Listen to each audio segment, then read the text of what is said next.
Hello guys, जय श्री राम, हर हर महादेव। कैसे हो आप लोग? मैं एकदम बढ़िया हूँ। सावन चल रहा है तो सावन बहुत सारे लोग सोमवार का व्रत रखते हैं भगवान का, भोले बाबा का दिन पूरा महीना ही माना जाता है सावन का। तो बहुत सारी औरतें, बहुत सारी लड़कियाँ लगभग हर घर से सोमवार का व्रत करती हैं। तो भाई, जब तक सोमवार की कथा न सुन ली जाए तब तक तो व्रत अधूरा ही होता है। इसलिए मैं आज आप लोगों के लिए लेके आई हूँ सावन सोमवार व्रत कथा, क्योंकि कल दूसरा सोमवार है। मैंने सोचा क्यों न आप लोगों के साथ इसे शेयर किया जाए, आप लोग सुन सकती हैं कथा को पूजा करते समय। तो इसलिए मैं ये वीडियो बना रही हूँ। तो अब मैं कथा स्टार्ट करती हूँ। हाथ जोड़ के फूल लेकर ही कथा सुनना चाहिए। तो अब स्टार्ट करते हैं, आप सुनिए। एक साहूकार था जो भगवान शिव का परम भक्त था, बहुत पूजा पाठ करता था। उसे धन धान्य परिवार किसी भी चीज़ की कोई कमी नहीं थी। बस एक चीज़ की कमी थी, उसको पुत्र नहीं था, उसे कोई भी संतान नहीं थी। इसी चीज़ से बहुत परेशान रहता था और भोले बाबा की पूजा उपासना पति पत्नी मिलकर किया करते थे।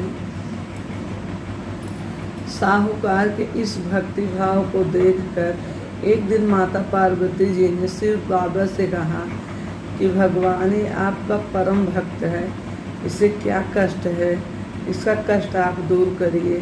भगवान शिव ने कहा कि देवी, इसे पुत्र का योग नहीं है, इसे संतान का योग ही नहीं है, और बस इसको संतान नहीं, इसीलिए इतनी पूजा पाठ सब करते हैं पति पत्नी। तो माता पार्वती दया गई। माता ने कहा कि प्रभु, अगर इसको संतान नहीं है तो आप इसे संतान दीजिए। तो महादेव ने कहा, देवी, अगर मैं इसे वरदान दे भी दूंगा तो इसका पुत्र केवल 12 साल ही जीवित रहेगा, उसके बाद चला आएगा। तो ऐसा वरदान देने का क्या मतलब है? इसलिए इसकी कुंडली में, इसके सांसारिक जीवन में पुत्र प्राप्ति के योग नहीं है। पार्वती जी विनती करने लगी, कहें प्रभु, अगर इतनी पूजा पाठ करने के बाद इतना भरोसा लोग आप पे करते हैं, आप नहीं पूरा करेंगे तो कोई क्यों आपकी पूजा अर्चना व्रत करेंगे? तो भोले बाबा ने कहा, चलो ठीक, अगर कर रही हो तो मैं कर देता हूँ, वरदान दे देता हूँ, लेकिन वो पुत्र केवल 12 साल तक ही जीवित रहेगा, उसके बाद वो मृत्यु को प्राप्त होगा और शिवलोक आ जाएगा। तो माता ने कहा, आप वरदान दीजिए। भोलेनाथ ने वरदान दे दिया। और ये सारी बातें जो है साहूकार सुन रहा था कि उससे ना तो कोई प्रसन्नता हुई कि मुझे पुत्र होगा, और ना ही कोई दुख हुआ कि मुझे मतलब पुत्र मिलेगा और वो भी चला जाएगा। एकदम सामान्य भाव से घर आया और आके रोज़ की तरह अपना पूजा पाठ ध्यान सब करने लगा। इधर सेठानी गर्भवती हुई और उन्होंने 9वें महीने अति सुंदर पुत्र की प्राप्ति हुई।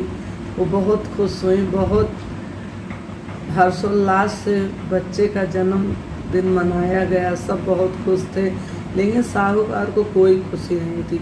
वो इन बातों को न तो किसी से बताया और ना ही खुश हो रहा था। तो इस तरह से उनका पुत्र 11 साल का हो गया। जब साहूकार का पुत्र 11 साल का हो गया तो साहूकार ने अपने साले को बुलाया, यानी बालक के मामा को बुलाया और उनसे कहा कि 11 साल की आयु होते उसकी माँ ने साहूकार से कहा कि मेरा बेटा 11 साल का हो गया है, अब इसका विवाह कर देते हैं। साहूकार ने मना कर दिया। साहूकार ने कहा, मैं इसे काशी विश्वनाथ पढ़ाई करने के लिए भेजूँगा।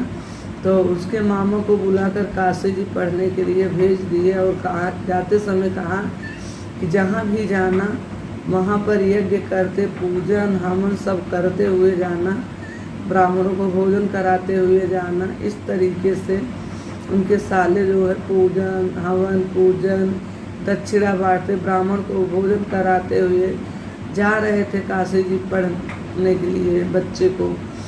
रास्ते में एक जगह रुके बच्चे को लेकर, तो वहाँ पर एक राजा के बेटे की शादी थी। धूमधाम से बारात गई थी और शादी की तैयारियां हो रही थी, लेकिन जिस लड़के से शादी होनी थी, जिस लड़के से होने, वो लड़का एक आंख का काना था। अब राजा डरा हुआ था कि लड़का एक आंख से काना है, लड़के को देखकर कहीं राजकुमारी विवाह से मना ना कर दें। तो उन्होंने बहुत ही सुंदर, जब साहूकार के बेटे को देखा तो उन्होंने साहूकार के बेटे के मामा से कहा कि इस बच्चे से शादी का कार्य संपन्न करवा लें, उसके बाद आप लोग चले जाना। इसके बदले में हम आप लोगों को बहुत धन धान्य देंगे और हम दुल्हन को विदा करा के लिवाए जाएंगे। तो लड़के के मामा मान गए, कहे मुझे कोई दिक्कत नहीं है। अब लड़के को ही दूल्हा बनाकर ले जाके शादी करवा दिए। लेकिन जब लड़का जाने लगा तो उसने राजकुमारी के आंचल के पल्लू पर लिख दिया कि तेरा विवाह तो मेरे साथ हुआ है, पर जिस राजकुमार के साथ तुमको भेजेंगे वो एक काना है। जब ऐसा पढ़ा हुआ राजकुमारी ने पाया तो ससुराल जाने से मना कर दिया, बोला कि मेरी शादी इनसे नहीं हुई है, और लड़का काशी जी पढ़ने चला गया। उधर काशी जी में पढ़ते हुए कुछ दिन बीता तो बच्चे के मामा ने बहुत बड़ा यज्ञ किया और अंदर जाके बच्चे को देखा कि जाए बच्चे को बुला लाएं, तो देख रहे हैं बच्चे के प्राण पखेरु उड़ चुके थे। उन्होंने सोचा कभी मैं रोना गाना शुरू कर दूंगा तो यज्ञ का कार्य अधूरा रह जाएगा, और जो ब्राह्मण भोजन खाने बैठे हैं ये लोग बिना खाए ही चले जाएंगे, बहुत बड़ा अपशकुन हो जाएगा। तो उन्होंने चुपचाप निकल आए और सारे ब्राह्मणों को भोजन दक्षिणा सब किया, हवन सब पूर्ण करने के बाद फिर रोना पीटना शुरू कर दिया अपने भांजे को लेकर। उधर से शंकर पार्वती जी टहलते हुए जा रहे थे। पार्वती जी ने पूछा, महाराज ये कौन इतना रो रहा है, इतना विलाप कौन कर रहा है? शंकर जी ने कहा, देवी ये वही बालक है जिसे हमने वरदान दिया था, अभी 12 साल पूरा हो गया तो ये शिवलोक को आ गया है। माता हाथ जोड़ने लगे, इतना रो रहा है, इतना विलाप कर रहा है, आप इस बच्चे को जीवित कर दीजिए। भोले बाबा माता पार्वती का कहना मानकर बच्चे को जीवित कर दिया।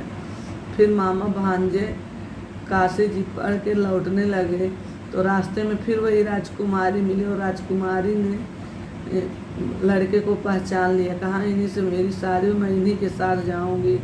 फिर राजा ने अपनी बेटी को साहूकार के लड़के के साथ विदा कर दिया। उधर साहूकार और साहूकार की पत्नी छत पर खड़े थे कि आज 12 साल हो गए, अगर आज जैसे ही खबर आएगी कि मेरा बेटा नहीं, वैसे हम छत से कूद कर अपनी जान दे देंगे। लेकिन जब खबर आए कि उनका बेटा बहू लेकर आए तो उनको यकीन नहीं हो रहा था। तब उनके मामा ने आके बताया कि आपका बेटा बच गया, शंकर पार्वती ने वरदान दे दिया और वो अपनी पत्नी को लेकर आया है, आप हर्षोल्लास के साथ उन दोनों का स्वागत करें। तब जाके साहूकार और साहूकार की पत्नी आए और अपने बेटे बहू को घर